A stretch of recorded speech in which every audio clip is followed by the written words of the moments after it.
Hello students, good morning.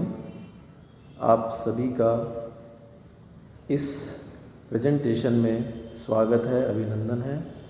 My self doctor Sunil Kumar Goyal, assistant professor ABST SPC government college Ajmer.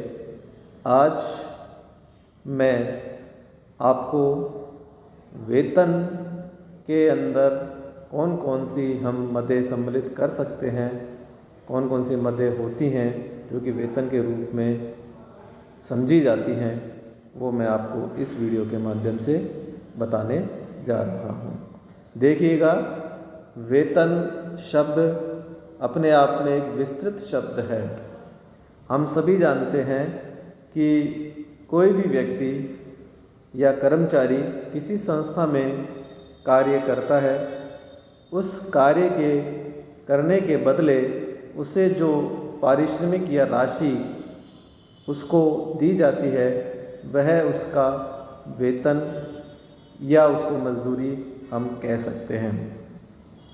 यहाँ पर कार्य करने के बदले जो राशि दी जाती है वो तो वेतन या मजदूरी कहते ही हैं, लेकिन अनेक बार उसको उस राशि के अतिरिक्त भी कुछ लाभ और दिए जाते हैं, वो भी वेतन में सम्मिलित किए जाते हैं।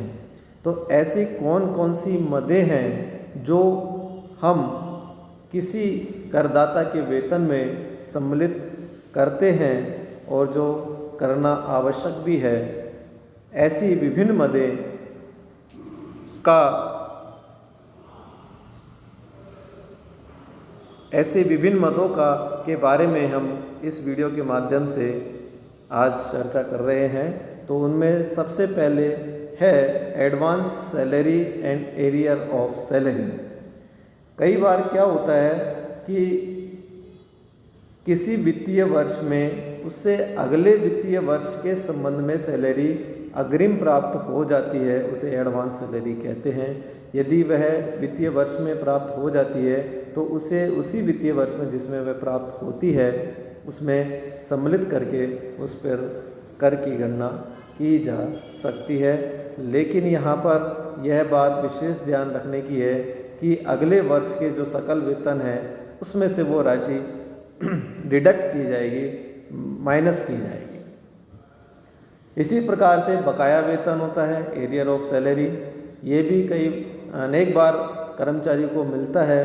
तो जैसे अगर लास्ट ईयर का कोई बकाया वेतन इस गत वर्ष में प्राप्त हो रहा है और उस लास्ट ईयर में उस बकाया वेतन पर कर की गणना नहीं की गई है, तो इस वर्ष उसको उसके वेतन में सम्मिलित करके कर की गणना की जा सकेगी।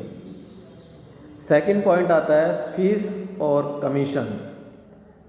कई बार अनेक नियोक्ता अपने कर्मचारियों को कार्य करने के बदले वेतन के स्थान पर कोई फीस या कमीशन दिया जाता है, तो वह फीस और कमीशन की राशि उस कर्मचारी के वेतन में सम्मिलित की जाएगी।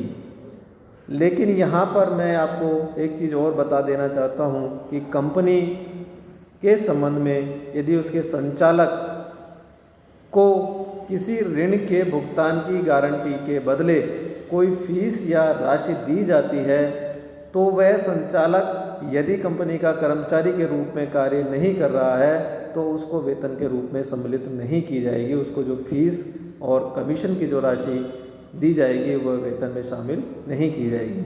उसकी वेतन में शामिल तभी किया जाएगा जब वो संचालक कंपनी के कर्मचारी के रूप में भी कार्य कर रहा हो, तो उसके वेतन में शामिल किया जाएगा उसको जो दी जाने वाली फीस और कमीशन की राशि। थर्ड है बोनस।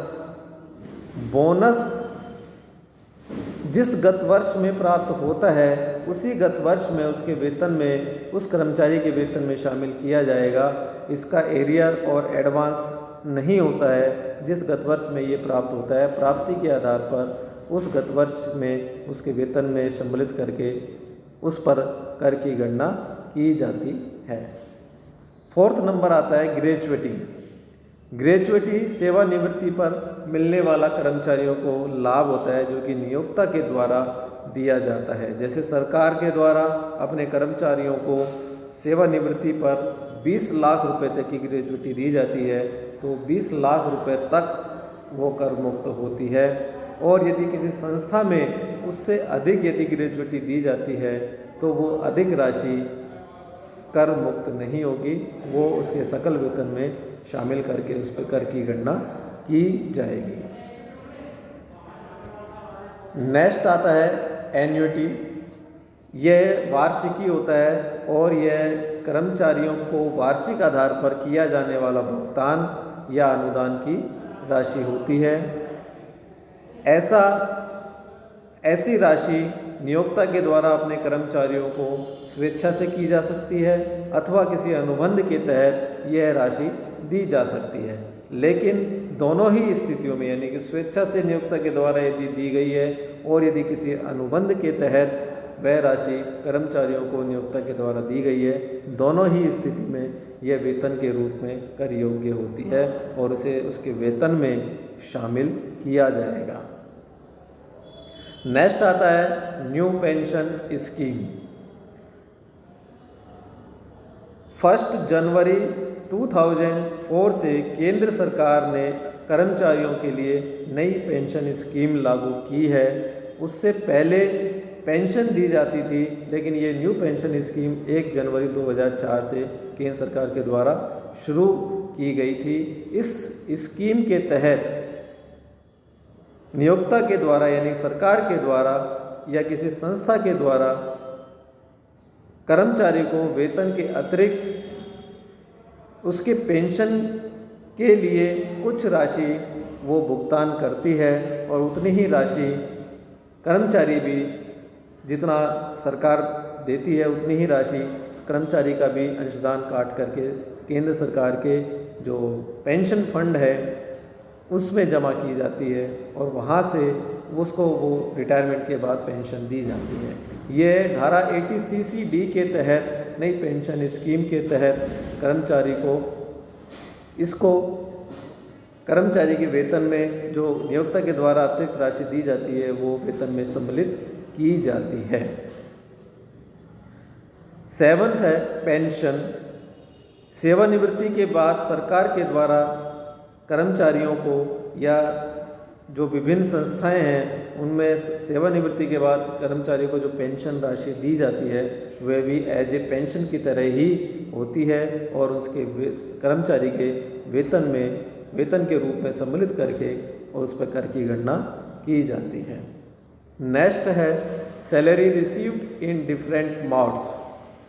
कई बार कर्मचारी को नियोक्ता के द्वारा कुछ राशि वेतन के रूप में कई विभिन्न रूपों में दी जाती है। जैसे किसी कर्मचारी ने या संस्था में किसी कर्मचारी ने अधिक समय कार्य किया है तो उसको अधिक समय कार्य का जो वेतन दिया जाता है, या कई बार संस्थाओं में ये निर्धारित कर दिया जाता है कि कोई भी कर्मचारी संस्था छोड़ने से पहले नोटिस देगा और उस नोटिस अवधि का जो वेतन उसको दिया जाता है, या सेवा में रहते हुए कर्मचारियों के अवकाश नकदीकरण का जो वेतन उनको दिया जाता है वह भी तीनों तरह से आपके वेतन में सम्मिलित किया जाएगा। यानी कि अधिक समय कार्य का वेतन, नोटिस अवधि के बदले का वेतन और अवकाश नकदीकरण का वेतन यदि कर्मचारियों को दिया जा रहा है तो वह भी सैलरी मद में सम्मिलित करके कर की गणना की जाएगी। इस प्रकार ये 8 पॉइंट्स मैंने आपको बताए हैं जो कि वेतन के रूप में वेतन मद में सम्मिलित किए जाते हैं और उस आधार पर कर की गणना की जाती है। धन्यवाद।